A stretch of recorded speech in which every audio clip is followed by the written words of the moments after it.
నిండు చీరను కట్టి పసుపు గంధాలనెత్తి పాదాలు కదిపి వస్తది ఆ సిన్ని దొరసాని.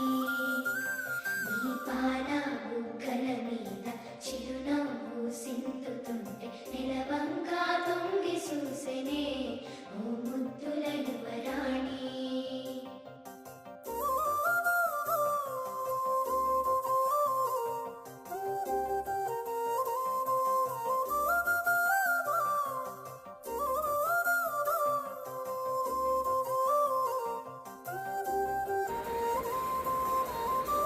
హ్యాపీ బతుకమ్మ.